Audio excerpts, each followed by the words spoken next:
Сәлем жастар, бұл Еркеназ. Менің қолымда қазір флеш-карталар, немесе индексті карталар. Бұл оқуға және жаңа ұғымдарды жаттауға өте пайдалы құрал. Бұл флеш-карталармен мен өзім тілдік курста Лондонда оқыған кезде бірінші рет таныстым. Бұндай флеш-карталар қағаз түрінде және электронды түрде болады. Мына бір флеш-картаны мен Миннесодан 900 теңгеге сатып алдым. Бұл флеш-карталардың ең басты мақсаты ол сендердің сабақ кезінде немесе экзамен тапсыратын кезде жаңа ұғымдарды, терминдерді, жаңа сөздерді тез жаттауға көмектеседі. Мысалы, мына қағаз флеш-картаны ашып қарасаң, сендер жаңа ұғымдарды біріншіден бір сұрақ қою арқылы жаңа ұғымдарды жаттай аласың, және сұрақтың артында жауабы болады. Не болмаса, бір сөзді тыстап кетіп, өзін есіне түсіруге тырысасың, және сол сұрақтың артында жауабы тұрады. Мен өзім химиялық инженериялық терминдерді қайтадан еске түсіруім керек болғандықтан, өзіме мынандай суретті салып алдым да, сурет қарап өзін еске түсіруге тырысасың, және егер жауапты еске түссе, артында тексересің. Не болмаса мынандай формуланы жаттау керек болса, бұл өте ыңғайлы. Және де осындай флеш-карталардың қазір электронды түрлері бар. Мен сендерге Quizlet, не болмаса Anki деген аппликейшндарды сендерге советую. Төменде оларға сілтемелер. Сол мобильдік аппликейшндарға. Және бұл мұнда көптеген тегін функциялар бар студенттерге.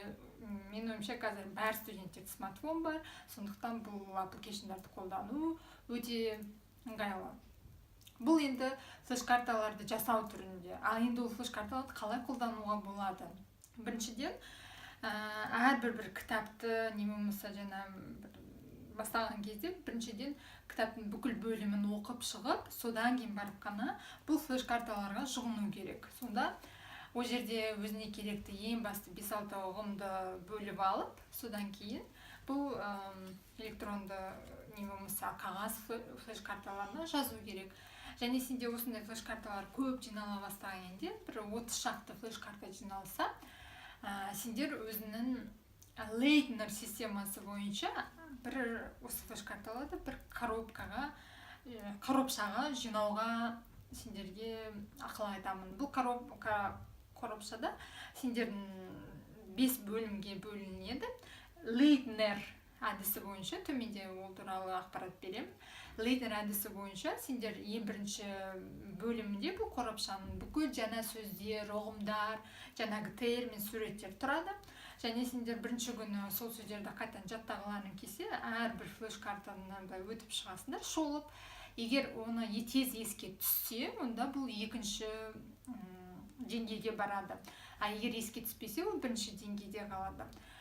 Кейін 2-3 күннен кейін қайтадан екінші қорапшадағы деңгейлі карталар тексеріп, 3-ші деңгейге өткізесің. Егер тез жеңіл еске түссе, ал түспесе, қайтадан бірінші деңгейдегі қорапшаға апарасың. Солай әрбір бір айға шейін 3-ші деңгейден 4-ші, 5-ші деңгейге қарай есіне түскен сөздерді лақтырып отыру керек. Ал түспеген сөздердің бәрі бірінші деңгейге қарай кетеді. Бұл не үшін керек? Өйткені мида адам жаңа ақпаратты қабылдаған кезде ол қысқа мерзімді мидың есте сақтау қабілеті ақпаратты ол жерде көп ұзақ сақтамайды. Және оны ұзақ мерзімді мидың сақтау қабілетіне жіберу үшін гипотокамға. Онда ол ақпарат немесе дерек, жаңа сөз қайта-қайта сендердің миынан воспроизвести, яғни мидан қайтадан еске алып отыру керек, жаңғырту керек мидан. Сонда сен егер ол ақпаратты қайтадан есіне түсіріп отырсаң, сонда сенің керек информация ұзақ мерзімді жадқа көшеді де, сен ол ақпаратты бір айдан кейін де, бір жылдан кейін де тез еске түсіре аласың.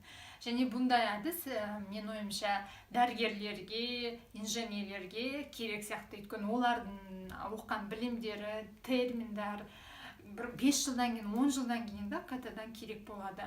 Және тағы да басқа, мысалы, студенттер өздерінің алған білімдерін келешекте қолданғысы келсе де, бұл лейтнер әдісін қолданып флеш-карталармен жұмыс істеу өте ыңғайлы деп ойлаймын. Және мысалы электронда айтқан аппликейшндарда да бір жаңа терминді жаттағыларың келсе, артында сендерде тұрады.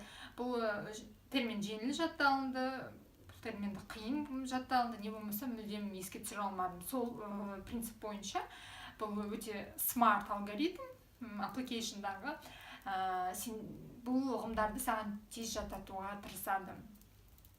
Бұл бүгінгі айтайын дегенім осы, сол флеш-карталар, индексті карталар, егер оларды алғыларың келсе, сол Miniso не болмаса AliExpress'тан тауып алуға болады. Егер оларды өздерін жасағыларың келсе, кәдімгі қағазда алып, әртүрлі түсті қағаздармен қолдануға болады. Әрине бұл өте көп уақыт кететін жұмыс шынымен, бірақ егер студенттер, жас мамандар өзіміздің оқып жатқан, алған білімімізді немесе ақпаратты шынымен біздің мидың ұзақ мерзімді сақтау қабілетіне гипотекамға жібергіміз келсе, бұл флеш-карталар өте тиімді әдіс. Сол бүгінге осы. Рахмет. Жастар, егер сендер өздерінің карьераларыңды дамытқыларың келсе, өздерінің смартнес, не болмаса жеке тиімділіктерін арттырғыларың келсе, әртүрлі инженерлік техника мамандар дайын болу үшін қандай қабілеттерін білу керек болса, не болмаса қазіргі оқу әдістерінің әртүрлі жаңа методтармен танысқыларың келсе, ағылшын тілін қалай жақсарту керек, IELTS-ті қалай тапсыруға болатын сияқты көптеген сұрақтарға жауап іздегілерің келсе, менің ютубтағы бірінші қазақша каналыма жазылыңыздар. Төменде сілтеме. Рахмет. Сау бол.